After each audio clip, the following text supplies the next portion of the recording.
Hi. In our last video, we created 4 genome groups in preparation for building a phylogenetic tree using Patrick's Codon tree pipeline. So let's build that tree. Okay, to find any of our services in Patrick, you go up into the Services tab and click on that, and then down to Phylogenetic Tree. Let's click on that.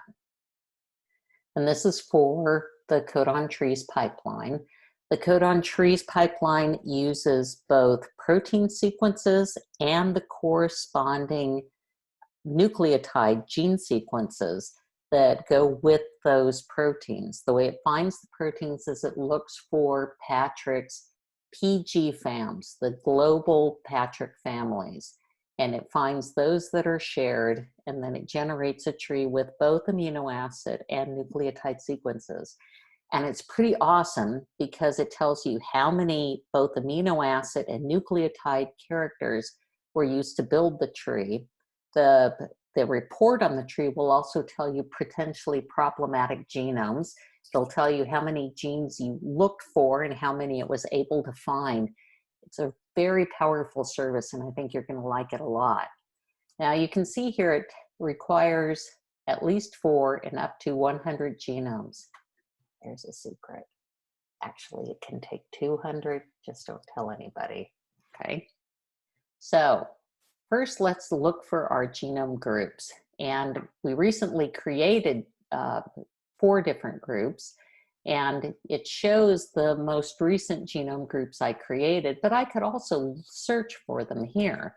Like if I wanted to find some Brucella groups, I would start typing something like that.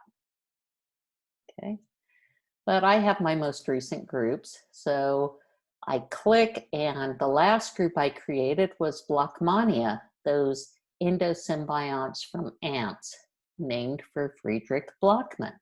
So I select that, and I have to get those genomes into this box. It can't build a tree. This button will not turn blue until I've filled everything in. So I'm going to click Add. And so now I have 7 genomes. I'm on my way. But I wanted to add more than that.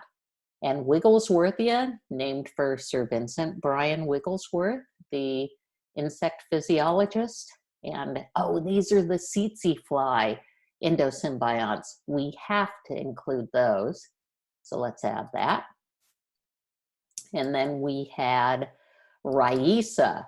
Who would not want to include endosymbionts of lice? We've got to have that in the tree. So we click Add that.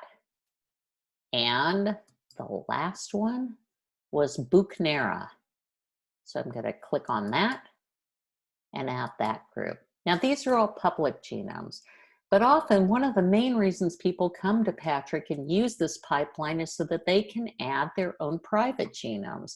I could add those genomes one at a time, and let's click on this box here. So it allows you, if you want to add genomes in a singular fashion, you can filter down on reference genomes. Those are from NCBI's reference genome distinctions. Representative, all the other public genomes are my genomes. So just to narrow the search, I'm just going to look at my genomes, and I guess you all can tell I'm a big fan of Wigglesworthia, and whenever I see that one has recently been annotated or that I can find sequences for it at SRA, I like to annotate it myself so that I can include it. Wigglesworthia. So I'm going to add that one. I clicked on it. Let me show you how I did that again, because I got so excited about the Wigglesworthia that I didn't do it slowly. So I start to write it, and Patrick's auto select will try to find the closest matches to it. Notice that little lock in front of it. It indicates that that's a private genome, not a public genome. So this is my data. So I click on that, and it'll auto-populate the box with that particular genome. But in order to include it in the tree, I have to add it here. So now I have these genomes that have been added, and I can click on these to see who they are if I'm interested. Those are the genome IDs, and at this point, maybe I should just use a few words about genome IDs. Any genome, many genomes will share the same name. Like we have currently in Patrick now, we have 8 different copies of Mycobacterium tuberculosis H37RV genome. And people have deposited those to GenBank and we pick it up. And each lab is generally going in and they want to resequence that that strain to see if there have been SNPs or anything. So many genomes will share the same name, but the genome ID is a unique identifier that each of them have. So this is the most unique one that you have. So enough said on that. Okay, so we've got all our genomes, but we still can't submit it.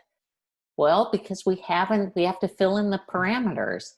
And for any of these, you can click on a dialog box that will tell you, or the information icon that'll pop up a dialog box that tells you what's required here.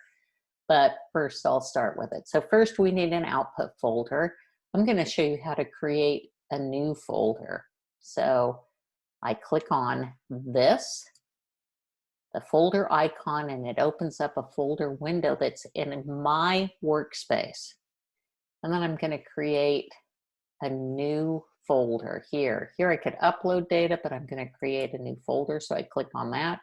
It gives me a pop-up window where I can name the folder that I want it to go to. So I'll just call it endosymbiont trees, and I'll create that folder. All right, and then I click OK. Up and look, it says home. That's wrong, Patrick. So I click on the down arrow here, and up at the top, it shows me the most recent folder I created, endosymbiont trees, and I pick on that, click on that, and also pick on it, pick and click. Now I need a name to the tree. This is something, let's come back in a second and fill this in, because let me also talk about number of genes, because I try to include these things in the name because I run a lot of trees and I want to know how many genes I used and if there were different parameters in that. We're going to start with the simplest one, 10 genes. We're going to ask it for 10 genes. Notice you can do 10, 20, 50, 100, 500, or 1,000. The more genes that you add, the longer it takes. So we have the 10. Maximum deletions. So what this is telling me is that if it's looking for protein families that everybody shares. If it can't find any shared protein families, it won't build the tree. But let's say you have one genome in there that's problematic. So you could ask it to allow for 1 genome to have deletions, or 2, up to 10. Then you also have duplications. This is, let's say, and this actually happened. We had someone that wrote into us that was unable to build a tree. And the reason they were unable to build a tree was, believe it or not, every single gene in their genome had been duplicated. So the Codon trees pipeline looks for things, protein families that every genome has and that every genome only has 1 copy of.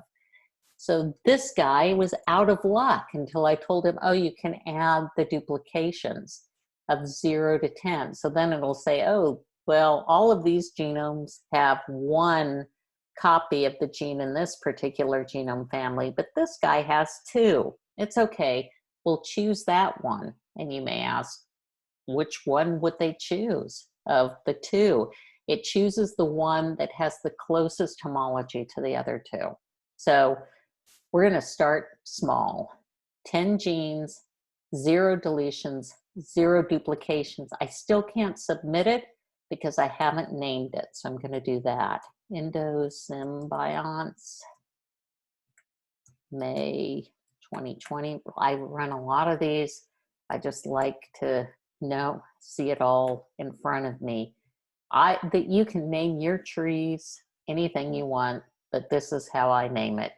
10 for the number of genes requested, 0 for the number of deletions, and 0 for the number of duplications. Now look, the submit button is blue. We can launch that tree. To do that, we click submit, and it's off. You get a message here saying your job's been submitted. It can take a while. And check your workspace to see the progress of your job, which would be the jobs thing here. If I click on this,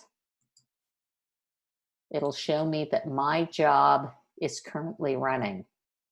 Now, one thing about these jobs when they're running, expect a tree job maybe to take 24 hours.